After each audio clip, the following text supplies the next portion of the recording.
बड़ा जी प्रणाम। आयुष्मान।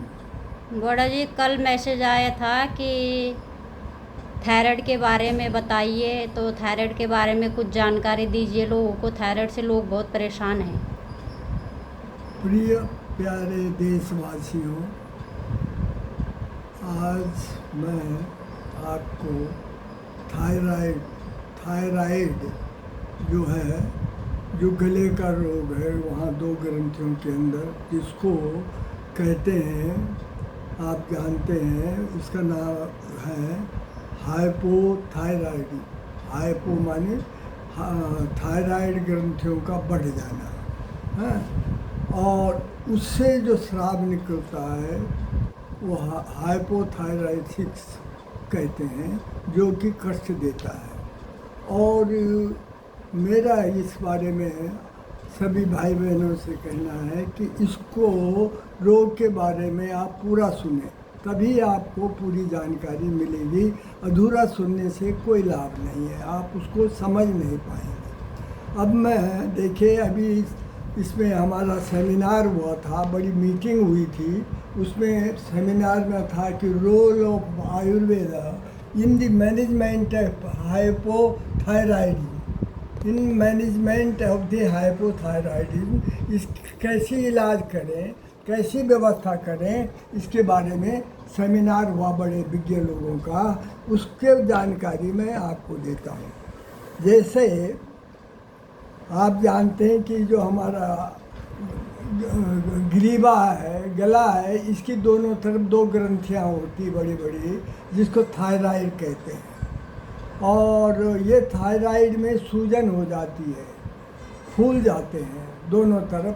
तो जो ज़्यादा वायु या मेदा धातु ज़्यादा बढ़ जाए तो ये गलगंड कहते हैं, ये फूल जाते हैं, फूले हुए देखे जाते हैं। घेंघा की बीमारी सामान्य गांव की भाषा में इसको कहते हैं।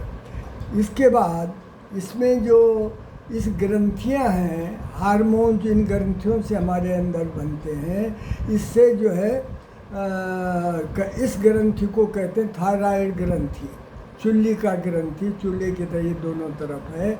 और इनमें सप्त धातु, जो हमारे धातुएं हैं, रस रक्त मांस मेदा, ये दूषित हो जाते हैं। वे मुख्य रूप से मेदो धातु जो है विकृत होती है, और उससे जो है इनमें सूजन हो जाती है।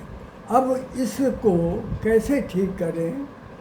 इसका जो स्राव है, हार्मोन्स, जो अंतःस्रावी ग्रंथियों का जो हार्मोन होता है, इसमें दो ग्रंथियाँ, एक तो सुप्रारीनल ग्रंथि होती जो किडनी के साथ होती है, और दूसरी जो है पीयूष ग्रंथि, जिसको हम कहते हैं, जो दिमाग में होती है। इन सभी का स्राव जो अंतःस्रावी ग्रंथियों का निकलता है, वो हमारे शरीर का पोषण करती है। यदि इनमें विकृति आ जाए, खान पान, दूसरा आहार विहार, वैसी चीज़ों को खाने से, ज़्यादा वसा वाली चीज़ें खाने से, मेदों वाली चीज़ें खाने से ये बढ़ जाता है। तो ये जो है, इसका जो कारण है, आप समझ गए कि इन चीज़ों के खाने से, ठीक न होने से, आयोडीन की कमी से ज़्यादातर देखा जाता है कि जो लोग कई लोगों को जैसे इसमें सलाह देते हैं कि आयोडीन युक्त नमक खाओ, जिसमें आयोडीन युक्त नमक हो, उसका प्रयोग करना चाहिए। तो ये आप सामान्य रूप में समझ गए हैं।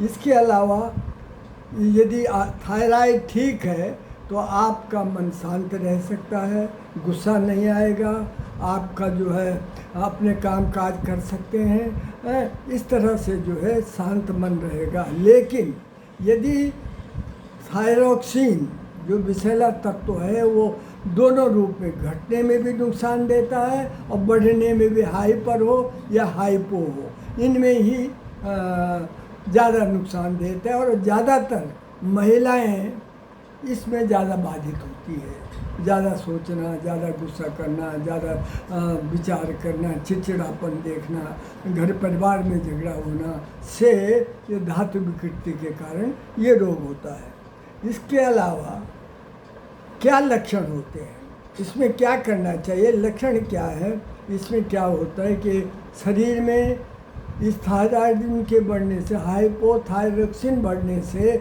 गुस्सा ज़्यादा आना, मुंह फूला हुआ सा दिखना, आँखों में आंखें बाहर आते हुए खुली हुई जैसी दिखना और नींद ना आना, बेचैनी आना, इस प्रकार के काम में मन न लगना, ये सब लक्षण जो है थायराइड के बढ़ने से होते हैं। ये आप ध्यान रखिए। इनको जो है कैसे ठीक करें। प्रश्न अब आता है इन लक्षणों को जो कि हमारे लिए नुकसान देने वाले हैं, हमारे कामकाज में बाधा देते हैं, उन अंतःस्रावी ग्रंथियों की क्रिया सुचारू हो, उनके अंतःस्रावी ग्रंथियों में जो उनका कार्य करने की क्षमता है वो ठीक रहे, उसके लिए हम क्या करें। बात ये है हम कैसे ठीक हो सकते हैं। तो आयुर्वेद के बारे में बहुत कुछ जानकारी देता है और बहुत अच्छा बताता है कि जड़ी बूटियाँ, मैं पहले भी बताता हूँ कि इसमें जड़ी बूटियाँ बहुत लाभ करती हैं। जिन जड़ी बूटियों में आयोडीन की मात्रा, कैल्शियम की मात्रा ज़्यादा होती है, जैसे ये देख रहे हैं आप, इनमें जो जड़ी बूटियाँ हैं, कचनार बहुत काम का है। इसकी छाल काम की है, इसका फूल काम के हैं, इसके बड्स होते हैं वो काम की है, इसके बहुत उपयोगी है। इसके अलावा हम अश्वगंधा का प्रयोग कर सकते हैं, इसके साथ साथ हम गुगलू का प्रयोग कर सकते हैं। इसके जो है बहुत ही काम की अखरोट है, अखरोट का भी सेवन कर सकते हैं। तो इस तरह के जो जड़ी बूटियां हैं, उन जड़ी बूटियों का हम प्रयोग जो है इसमें कर सकते हैं। ये आपको मैंने बताया। अश्वगंधा हो गया, आंवला हो गया, गिलोय हो गई, गुगलू हो गया, ये जड़ी बूटियां आप प्रयोग करें। इसके बाद इलाज क्या करें, औषधि चिकित्सा में क्या करें, मैं सामान्य रूप से आप बोलता हूँ कि इसमें कई लक्षण होते हैं। सूजन का अलग होता है, चिड़चिड़ापन अलग होता है, दिल की बीमारियाँ भी इसमें बढ़ जाती है। तो डॉक्टर की सलाह से अनुसार, उसके अनुसार जो लक्षण ज़्यादा बढ़ते हैं इस थायराइड की बीमारी में, तो उसमें मैं जो दवाइयाँ काम करती हैं वो आपको बताता हूँ। इसमें बिडंगादि लो, कांचनार गुगलू काढ़े के से उसकी छाल का काढ़ा के साथ ले सकते हैं, बहुत अच्छा काम करता है और लाभ भी करता है। मेदोहर बटी आप ले सकते हैं, क्योंकि उसमें मेद धातु जो है वो दूषित होती है, तो मेदोहर बटी ले सकते हैं। इसके अलावा आरोग्यवर्धनी आप ले सकते हैं। इसके साथ साथ आप जो है अगस्त्य हरितकी, हरड़ के द्वारा एक औषधि मिलाकर एक तैयार होता है, उसको कहते हैं अगस्त्य हरितकी, ले सकते हैं। दिल में घबराहट आदि है तो प्रभाकर बटी साथ में ले सकते हैं, लेकिन साथ में लेना है आपका कांचनार गुगलू, मेदोहर बटी, शिला जत्वादि लो, ये आपको बराबर लेना है।